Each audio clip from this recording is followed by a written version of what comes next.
Boa noite. Tudo bem, galera? Oi?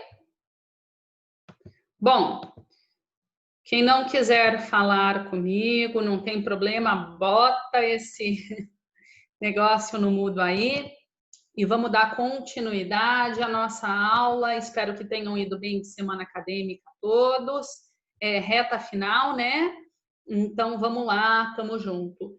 O que nós estamos estudando? A Lei 12.850 de 2013, uma lei que vocês veem muito na operação, viram muito no que tange a Operação Lava Jato, a lei, né, das organizações criminosas, a lei que combate e reprime o crime organizado. Pois bem, nessa toada, nós fizemos a aula passada alusão ao histórico dessa lei e considerações pertinentes. A título de revisão, como já faz aí uma semana, o que é interessante ressaltar? É interessante ressaltar que após só um pouquinho, deixa eu admitir a galera aqui.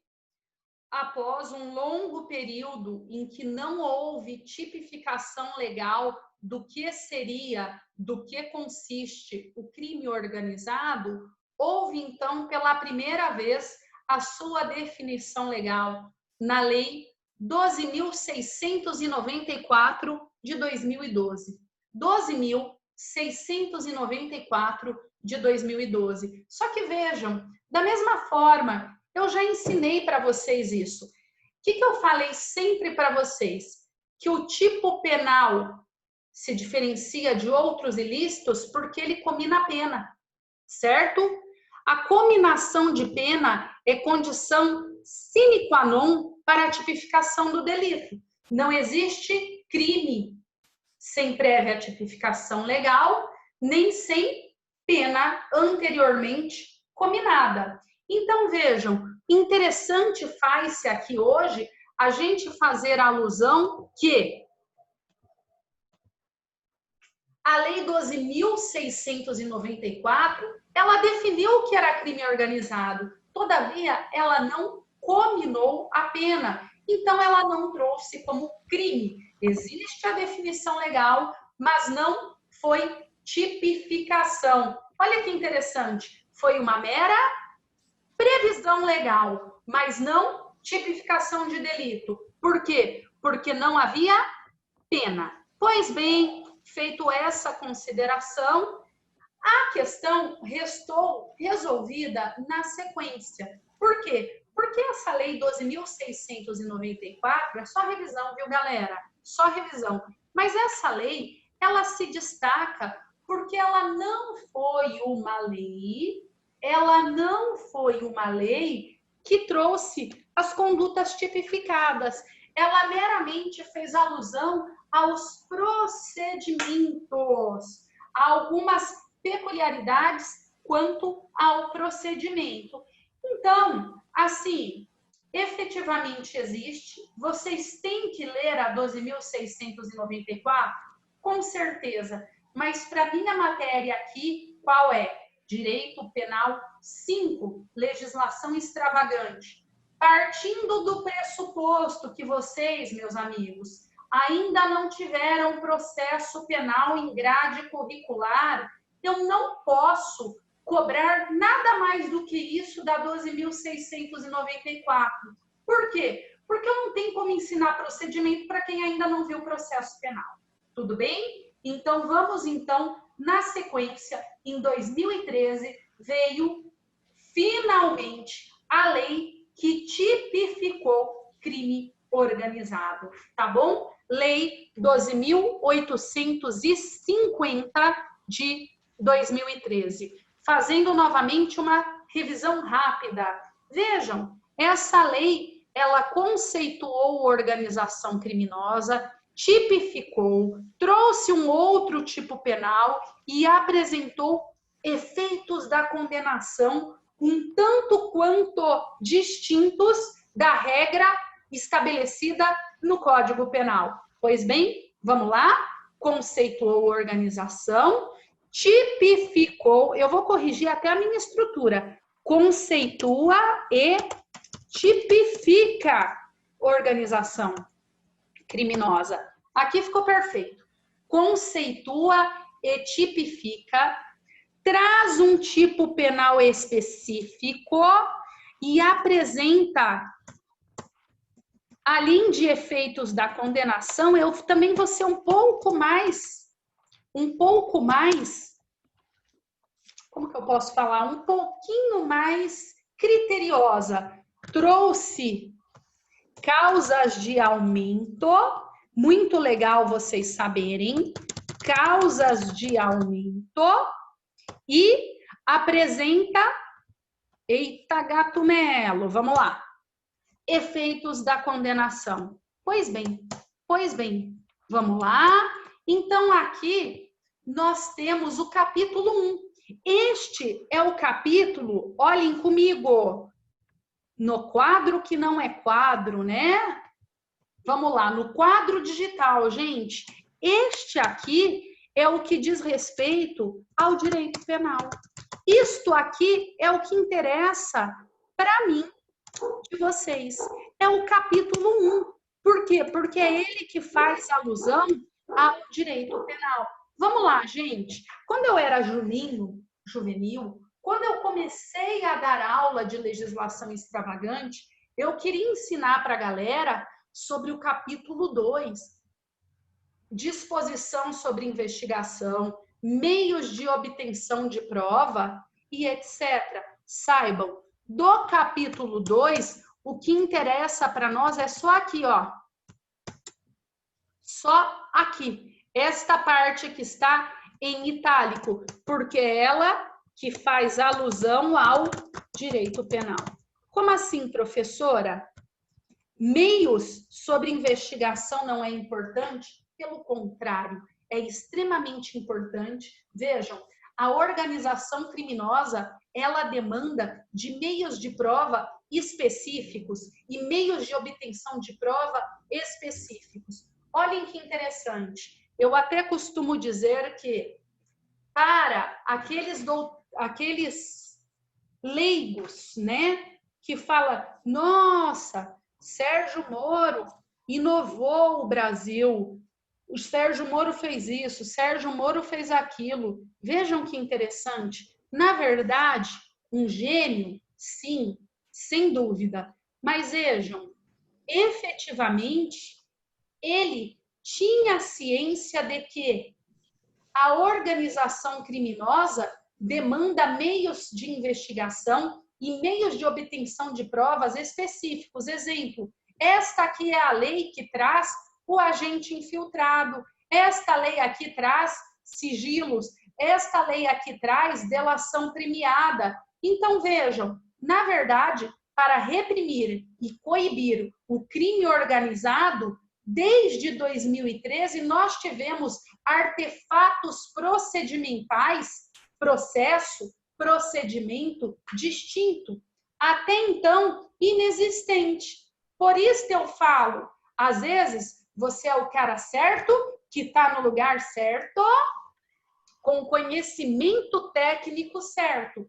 Até então, não daria para, anteriormente a 2013, um juiz fazer o que ele fez. Por quê? Porque não existiam esses recursos, estes instrumentos de investigação. Então, vejam, eu não vou dar aula, eu não vou fazer spoiler de processo penal aqui, mas saibam e leiam, porque eu posso cobrar a letra sequinha da lei. Saibam, esta lei, a partir de 2013, ela se tocou que para coibir e reprimir o crime organizado, nós precisamos de investigação específica, meio de obtenção de prova específica. Exemplo, agente infiltrado, colaboração premiada, dentre outros que são específicos para esta lei e não tem previsão legal no Código de Processo Penal como lei comum, como regra geral. Tudo bem? Tudo bem? Então, é importante você, aluno, desde já saber, o processo é um pouquinho diferente. É uma lei híbrida, sim, sem dúvida. Ela dispõe sobre direito material, dispõe sobre direito processual. Saibam, no que tange ao processo, é uma lei inteligentíssima, porque ela trouxe ali dispositivos procedimentais específicos para coibir um crime organizado. Até porque, como o nome já lhe diz, se ele é organizado, não vai ser fácil pegar. Tudo bem? Se é organizado, ele precisa, sim, de alguns meios específicos, tá?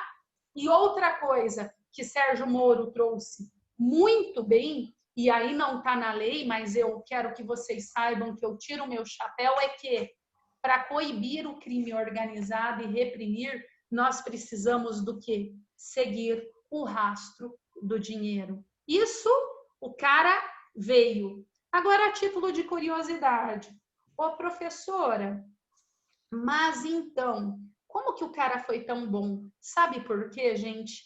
Procura aí na internet depois um paralelo sobre a Lava Jato e a Operação Mãos Limpas. Faça um paralelo e verifique que a Lava Jato nada mais foi do que uma cópia processual da Operação Mãos Limpas, que aconteceu na década de 90 na Itália, certo? Inclusive, esse sistema de condução coercitiva, de prisão e condicionar delações com soltura, isto foi manjado na Operação Mãos Limpas, lá declarado inconstitucional desde 90 e repetido aqui na Lava Jato. A única distinção que eu trago para vocês e que eu faço questão de trazer é que lá o sistema processual é outro. E lá quem conduziu toda esta investigação foi um magistrado, mas lá nós temos dois magistrados.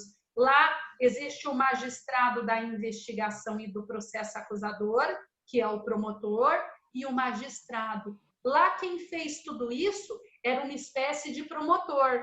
Aqui já não, né? Aqui quem fez tudo isso foi o Poder Judiciário, o que tornou a coisa um tanto quanto mais questionável a título de constitucionalidade, como vocês vão ver em processo penal. Por quê, professora? Simples. Porque eu vou fazer um spoiler de processo penal. Gente, nós temos um sistema processual marcado por tripartição. É uma pirâmide. Em cima nós temos o Estado juiz, de um lado a acusação, de outra a defesa. Se nós temos uma imparcialidade do juiz, o juiz não pode interferir nem conduzir investigação. E é por isso que é tão reclamada a constitucionalidade da Lava Jato, porque por vezes, e é isso que foi trazido no Intercept, quando o Sérgio Moro, dizem, orientava Delanhol, ele estava ferindo, quebrando a parcialidade. Tudo bem? Então fica aí a dica, um breve spoiler, mas saibam, nós temos esta lei que dispõe sobre processo, é uma lei híbrida e tá certo, porque se o crime é organizado, nós precisamos sim de meios específicos para coibir. E o capítulo 3, vamos lá, estabelece disposições finais. Pois bem, vamos lá? O que eu quero falar com vocês? Hoje, qual a definição legal de crime organizado? A definição legal, não caiam em pegadinha de concurso. É a última, porque a 12.694 é legislação especial? É. E a 12.850 de 2013? Também. Nós temos duas legislações especiais, então não vamos nos ater ao critério da especialidade, mas sim ao critério temporal. A lei mais nova revoga a anterior. Porquanto a definição é 12.850 de 2013 e não 12.694 de 2012. Tudo bem? Então, a nossa definição de crime organizado está na 12.850. E vejam, primeira vez que foi tipificado o delito. E é nesta nuance que eu quero que vocês prestem atenção agora. Quando foi tipificado o crime organizado, quando foi tipificado o crime organizado, eu vou abrir a lei seca. Só um minutinho, eu preciso aqui do recurso da lei seca. Ah, já está aqui. Tudo bem, já está aqui. Certo. Quando foi tipificado, comigo, olho na tela, vamos lá. Primeiro artigo. Esta lei define, e como nós já falamos, e tipifica organização criminosa. Olha tudo que eu falei para vocês. Dispõe sobre a investigação criminal, meio de obtenções de provas, infrações correlatas e procedimento criminal a ser aplicado. Vejam, é uma lei híbrida. E agora, aqui, quando nós tipificamos organização criminosa, eu preciso que vocês saibam, nós temos a tipificação do crime organizado por natureza. O que é crime organizado por natureza, por si só? Parágrafo 1º. Considera-se organização criminosa 4 ou mais pessoas. Requisito 1, quantidade de pessoas. 4 ou mais pessoas. Professora, uma dúvida. Pois não? 4 ou mais pessoas e menor. E se dentre essas 4 houverem aqueles que sejam menores de 18? Ok, sem problema nenhum. Desde que estejam integrados, desde que façam parte da organização. Vejam, mesmo que inimputáveis. Tá. Professora, outra dúvida. Pois bem, fala. E se tiverem 4 ou mais pessoas, mas são 6, e 3 nós não temos o nome completo, nós sabemos o que um é o motorista, que um é o cofre. O cofre é aquele que guarda, por exemplo, o objeto do crime. É aquele que guarda o objeto do crime. E o caixa? O caixa é aquele que controla o dinheiro, que guarda dinheiro, põe dinheiro em conta, etc. Então, nós temos 6 indivíduos numa organização. 1 nós sabemos que é o motorista, não identificamos. 2 nós sabemos que é o cofre, mas nós sabemos a função, mas nós não sabemos quem é. E 3 é o caixa. Olhem, respeitado o outro requisito, qual seja estruturalmente ordenada e caracterizada pela divisão de tarefas, ok. Segundo requisito, ordenada, ou seja, há uma hierarquia e divisão de tarefas bem estabelecidas. Pois bem, devidamente comprovada a hierarquia e a divisão de tarefas, mesmo que nós não tenhamos condição de identificar quem são os 4, mas identificamos a função que cada qual exerce, identificamos uma hierarquia, caracterizado está o delito, tá bom? Olhem.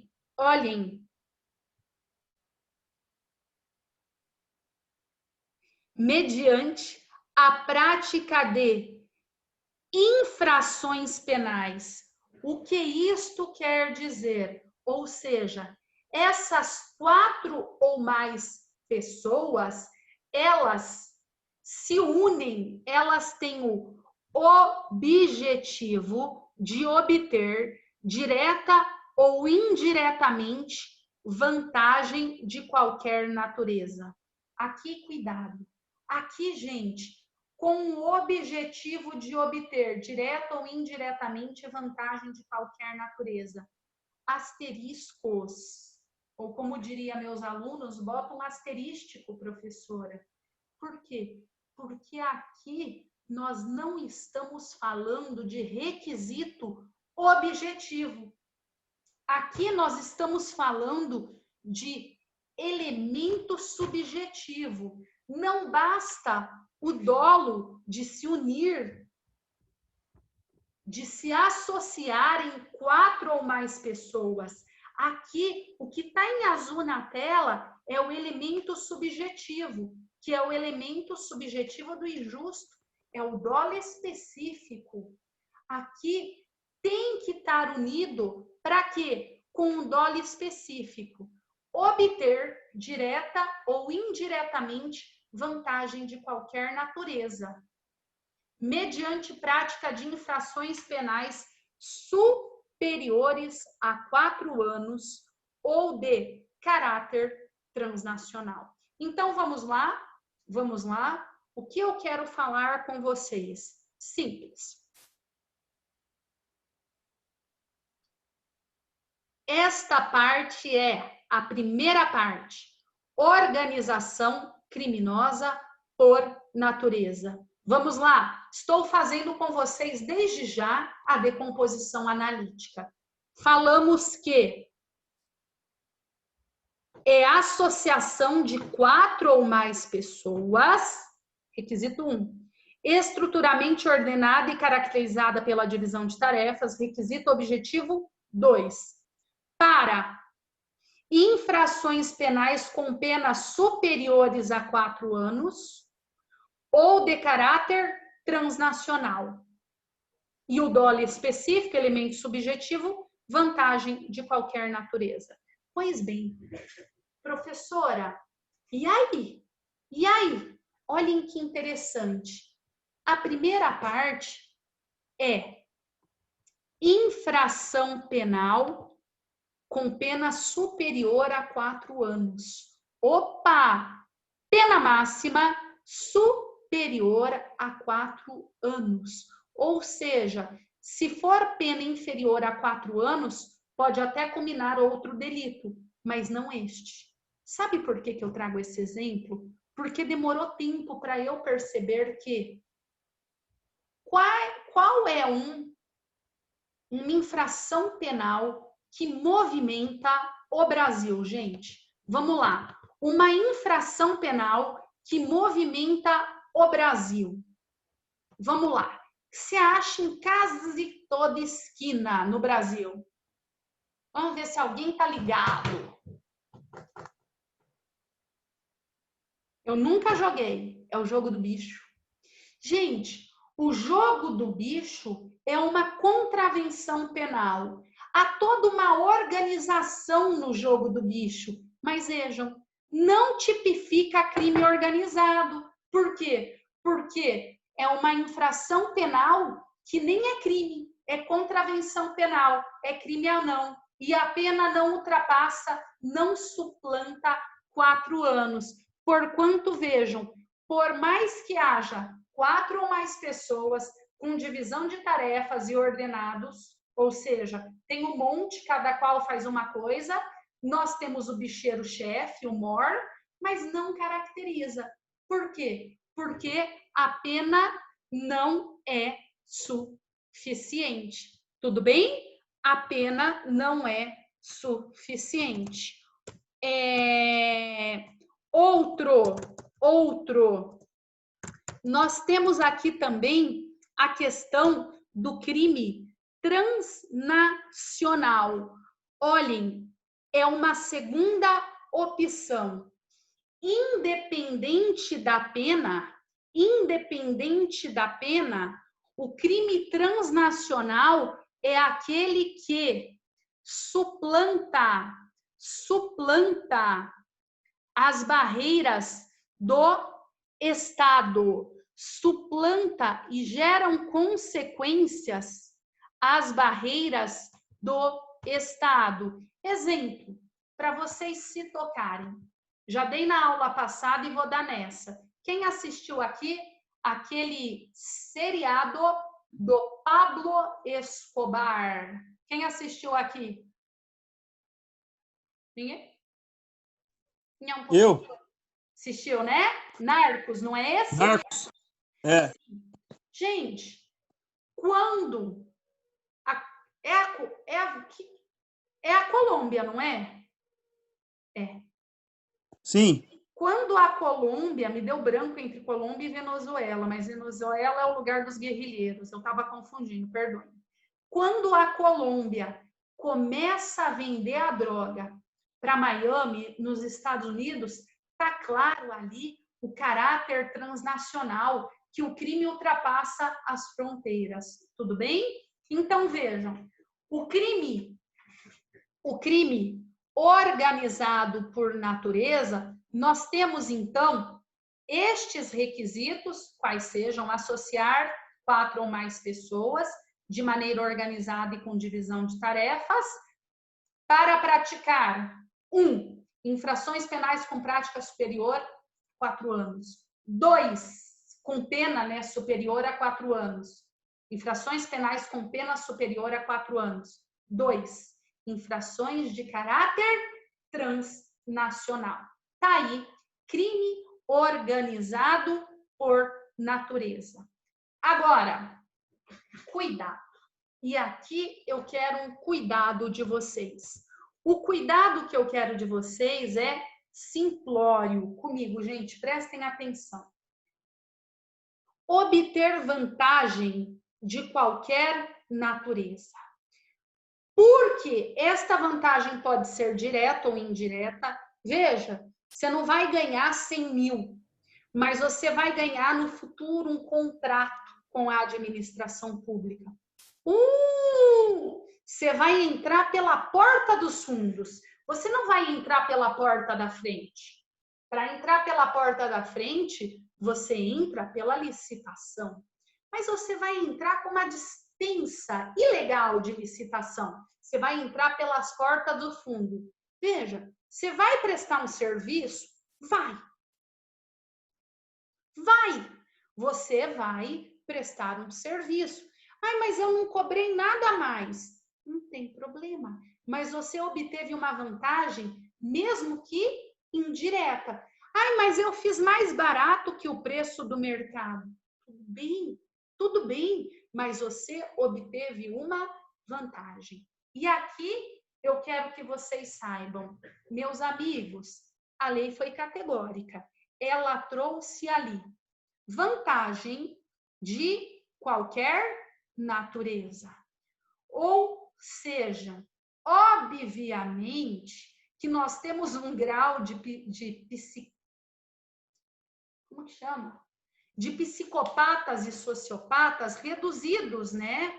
Obviamente que se você vai gastar teu tempo, correr risco para praticar crimes de maneira unida, com divisão de tarefas e etc., obviamente que as pessoas fazem isso por quê? Por cash, por grana.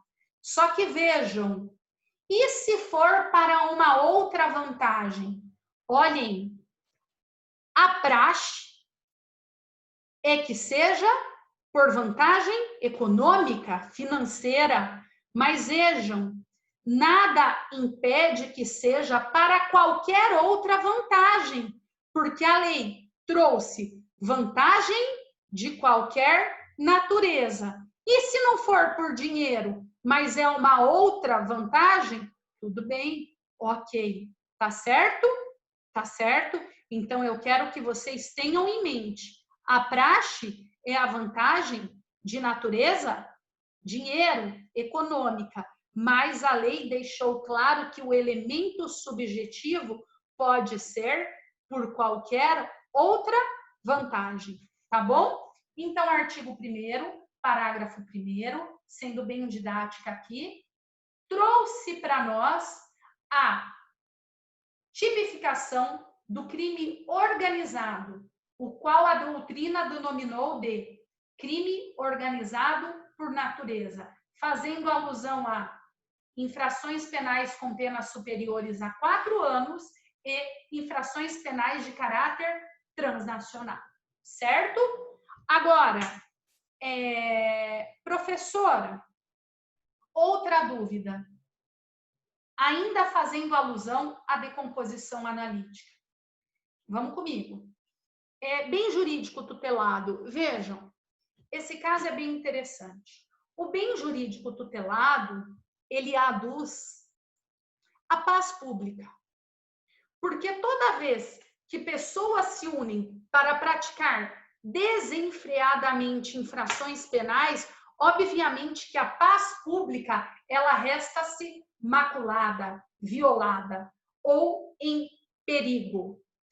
Então, vejam, este crime, novamente, é trazido pela doutrina como crime de perigo abstrato. Nós já definimos ele e vocês sabem. Então, olhem o que eu estou falando. Qual a consequência jurídica? Olha onde eu estou indo, Moacir, você que surgiu. Qual a consequência jurídica de reconhecermos que este crime é de perigo abstrato?